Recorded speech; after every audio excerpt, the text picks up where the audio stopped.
Gostaria de ouvir considerações da Sam e do Jorge sobre ateroma de ovário, que acomete mulheres e até meninas. E a pergunta particular minha sobre a escolha de fazer laqueadura aos 32 anos de idade, quando do parto da minha filha caçula. Tive 7 gravidezes, onde uma delas foi de gêmeos. Aos 48 anos, tive a necessidade de fazer histerectomia, devido à anemia por causa de constantes hemorragias. Como ter um olhar espiritual para tudo isso? E quando a pessoa fica infértil, muito jovem, a mulher por volta de 26 anos, infértil devido à saúde, a doença que causou. Por qual motivo isso acontece numa idade tão jovem de fertilidade? E a minha falou, né, do problema de saúde, né, também que teve até que tirar o útero, né, muito jovem. E aí, com vocês? Como é que a doutrina espírita mostra e fala e pode esclarecer em relação a essas questões? Bom, o que a gente pode entender é que quando determinadas circunstâncias nos acontecem, sem que nós tenhamos contribuído para que elas aconteçam, e elas sejam relevantes, é um sinal de que existe alguma coisa espiritual por trás disso. Se, por exemplo, eu dou uma topada e machuco meu dedo e depois eu tenho que fazer uma ação na minha unha que vai cair, eu vou ter problema, aí eu vou dizer, isso aí é da encarnação passada, por isso que eu topei. A pergunta é, daqui a um ano eu vou lembrar desse dedo que topou? Não deixa sequelas.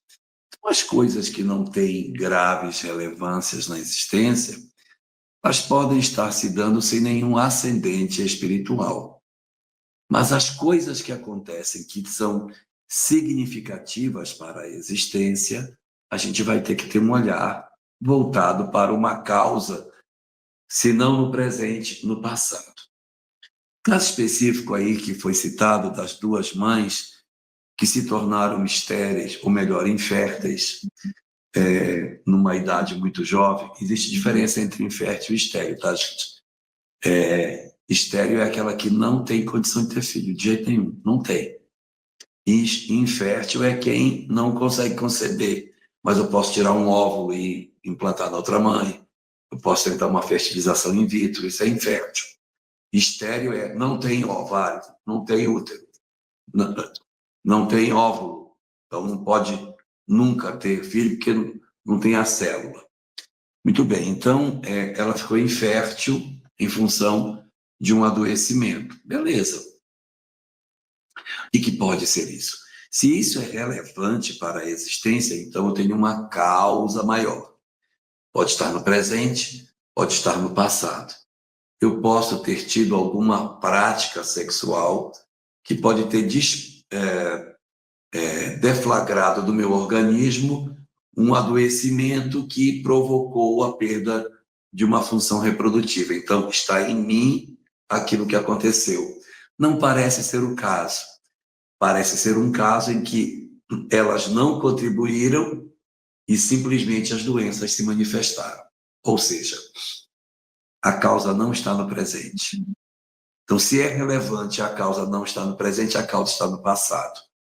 Algo elas podem ter feito que pode ter justificado que elas renasçam agora numa condição de infertilidade.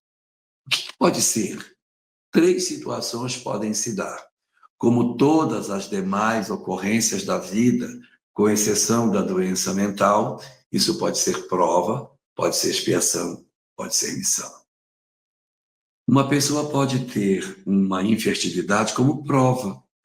Ela não tem um ascendente espiritual, mas ela pediu, eu gostaria de vir sem a faculdade da maternidade para que eu possa aprender a lidar com isso. Foi um pedido do Espírito, não é um débito.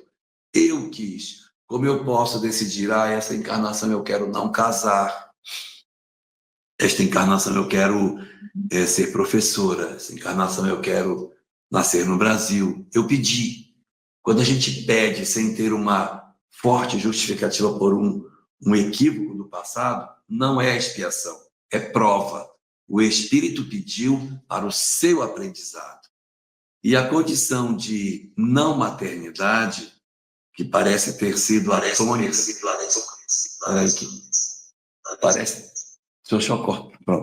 que parece ter sido a tônica do nosso tema de hoje, porque muitas perguntas se referiram à questão da maternidade desde o começo, nós vamos perceber que sim, que existe pessoas que podem vir na condição de prova para não ser mãe. Pode ser expiação? Pode ser expiação. Uma mulher que, numa história de maternidade do passado, viveu um determinado drama e agora ela deseja ser mãe, mas ela não pode. Uma limitação em virtude do mau uso da maternidade no passado.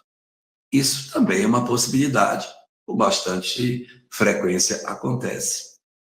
E não está descartado o fato de ser uma missão, ou seja, eu quero deixar um exemplo de como mulheres que não possuem a maternidade podem deixar um exemplo de como a gente pode ser mãe do ventre alheio.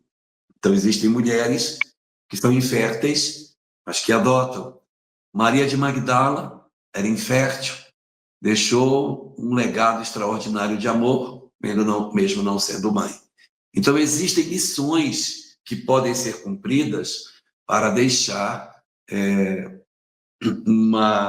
uma possibilidade de aprendizado dentro da nossa existência.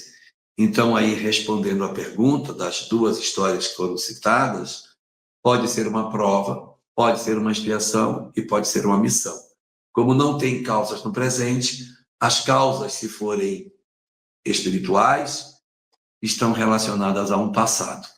E eu quero lembrar que, como nós temos múltiplas existências, a circunstância da não maternidade é temporária, porque em outras existências futuras, resolvidas as nossas questões de maternidade, sem revolta, sem ódio de Deus, sem inconformação, nós reabrimos as portas da misericórdia de Deus para que a gente retorne a um quadro anterior para realizarmos plenamente com a maternidade que Deus possa nos conceder. Eu gostaria de falar principalmente com a primeira pergunta da jovenzinha que não pode ter filhos, é infértil realmente, né? Muito jovem devido a uma doença, a um problema que ela teve.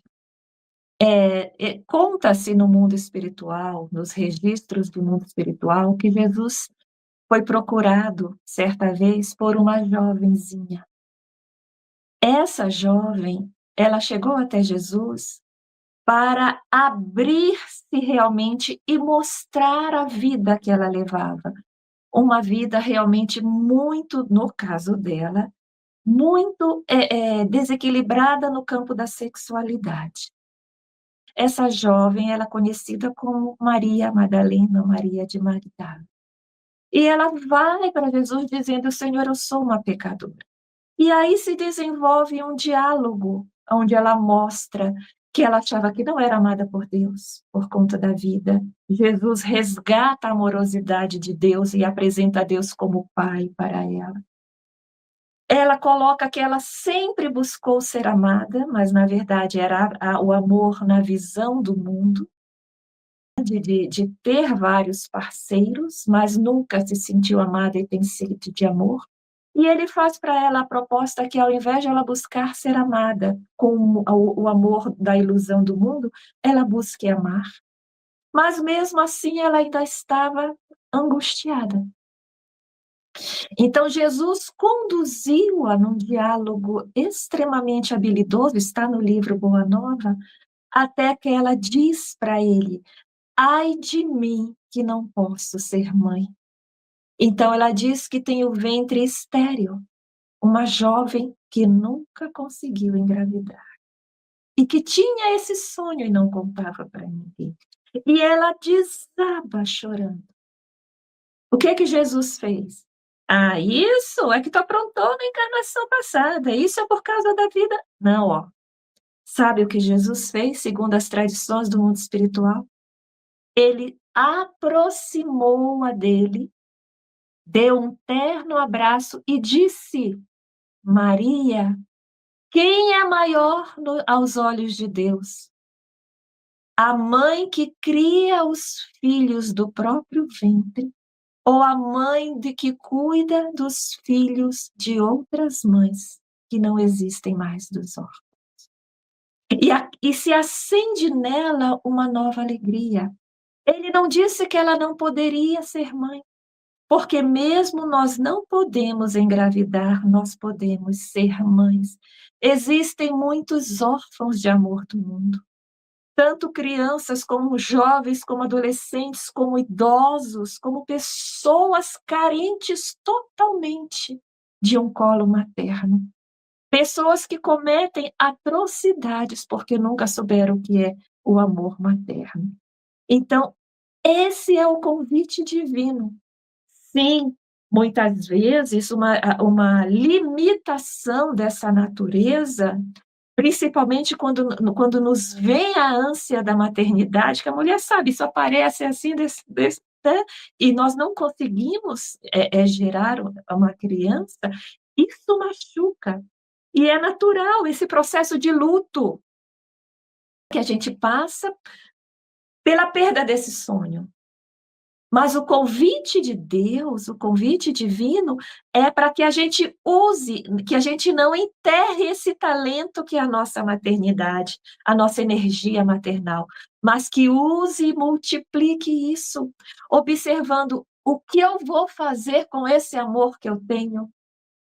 Hoje nós temos a ciência também nos auxiliando, e isso é válido, se houver essa possibilidade, de uma gravidez assistida, nesse caso, e se não for possível, ou além disso, doar-se enquanto mãe para tantos órfãos de toda a natureza que nós temos ao redor de nós e que quantas vezes nos chegam, nos batem à porta também.